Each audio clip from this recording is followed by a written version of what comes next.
joining me now to talk about the huge impact of the arts on South Florida, economically and beyond, is Dennis Scholl. Dennis is a familiar face on the South Florida and national art scene, and he played a key role in bringing Art Basel to town over 20 years ago. Dennis has also been a leader in the arts with both the Knight Foundation and Oolite Arts. Welcome. It's great to have you with us, Dennis. Good to be here. So tell us, initially, what was the impetus in bringing something like Basel from Switzerland to Miami? Well, I think 20, 25 years ago, nobody ever thought of Miami as a cultural oasis. We got to be honest. However, in the last 20 years or so, we have gotten the best teaching symphony in America, the best young talent spotting organization in young arts. We have one of the best ballets in America. And so Miami has kind of elevated as a cultural institution. And when the Basel folks came to town over 20 years ago and said, we're thinking about doing a second version of the fair, we knew as a community that this was a chance to hit the mother lode, really. And so we wined them and dined them. And one of the things that happened was the collectors in town came together. The Rubel family, the Bremen family, the De La Cruz family, they all came together to try to convince Art Basel to come here. And when it did, it changed everything. How hard was it, one, to convince both Basel to come here, but also then for the community to buy in and feel like this is something that we needed to have here? It was actually harder to get the community to understand what it meant to have the fair here, because there's a natural tendency to think, well, the art fair is coming, somehow my art is going to be a part of it. But it's an international art fair with 200 and something galleries from all over the world, with artists from various places all over the world. So the actual footprint in the beginning of local artists was very limited. So they did what artists always do. They kind of figured out a way to get in the action. And what they did was they would do these other events that were not part of Art Basel in the Miami Beach Convention Center, but big events, big installations. And that is what's become Miami Art Week. You have Art Basel, the fair, which is what everybody flies in for in their private jets and goes to parties and everything. But then you also have all the ancillary events around it with local artists, with people coming in to show films, to do events, things like that. So it has become one wild party that week. Yeah, so Miami Art Week, I'll tell you, I do a lot around that. I go and see a lot of these amazing installations, spend way too much time, down there. So maybe talk a little bit more about some of those great things that you see happening outside of the convention center. So one of the things that has happened is that all the museums have upped their game substantially. So this year for Art Basel, the Perez Art Museum has an installation, a big exhibition by one of my favorite artists, Gary Simmons. He works with chalk on big wall drawings, and he talks about the Black experience. And he's an amazing, amazing artist, and we're very lucky to have him here during Art Basel. But that's an example of what everybody does. Everybody kind of gets ready for Art Basel to come to town and elevates their own exhibition program. Because, people are in the convention center a lot when they come to town, but they also move around the city. And that's where we benefit. We benefit from people getting to see Miami, to see Miami Beach. I would say that I think everybody knows that Miami has changed a lot in the last 3 or 4 years since COVID. We've had this huge influx of financial businesses.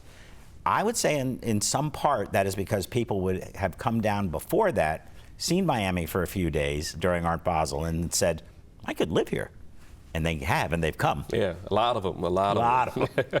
So with that being said, I've seen it, the evolution of Miami as an arts city, from the rise of Wynwood and with Art Basel being here. So maybe beyond just the fair and that week, what's your ideas about how Miami has evolved as an art city?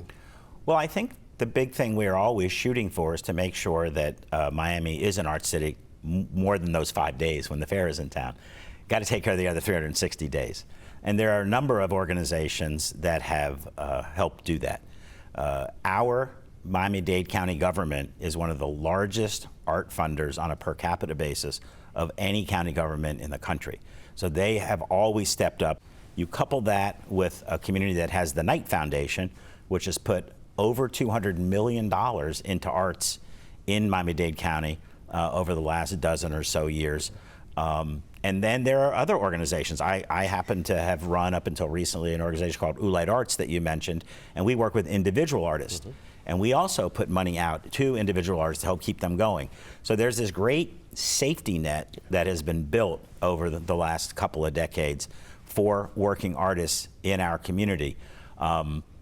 That seems great. The only issue recently has been, of course, housing. Housing has become very difficult for everybody, but particularly for artists because they're gig economy people. They work in gigs, so they have time to work on their practice. So there's a lot of discussion about that. Oolite Arts has just decided to give artist housing stipends to artists so that if you become an Oolite resident artist, you get a free studio, but you also get a housing stipend to help, to help fight back against what has happened to rents. So I would have to say that Miami-Dade County is a very welcoming place for artists, and it is a place where we have built up this set of tools as an artist that you can access. Got to do something about giving artists a way to live. Absolutely. Otherwise, you're going to lose them. So then, to that point, as an artist myself, I know what it was like for me growing up. How do we help shift the idea of what it means to be a working artist, right? So that people can start to think about artists as just part of society, just as a doctor or an engineer or an educator. Yeah. Well, I think the disconnect is that people love art, but sometimes we forget that it comes from artists. And that's tough. I mean, it's a difficult situation to be in. So I think, as you said, we have to begin to treat artists like any other professional in our community, and to acknowledge that without artists, our community would be a much different place. And so you've got to find a way to create housing opportunities for them. You've got to understand that they work differently than other people in terms of, like I said, they'll take gigs versus have a 9-to-5 job. So we've got to continue to fight for artists in our community, because without it, it would be a much sadder place. Yeah, absolutely. Absolutely. You hear that, everybody? Fight for artists. So before we go, what are you looking for? You mentioned the exhibit at PAM. Anything else that you were looking forward to this upcoming season? Well, Art Basel Miami Beach, the fair itself at the convention center, it's just a cornucopia of opportunities when it comes to seeing art. You can see art from probably 40 countries. And within the fair, there's always something new. I actually go through the fair every day, because I walk this way one day, and then I walk the other way the other day, and this way. I mean, the fair is so big and so massive. And, they do change it overnight. If things are selling really well, things change.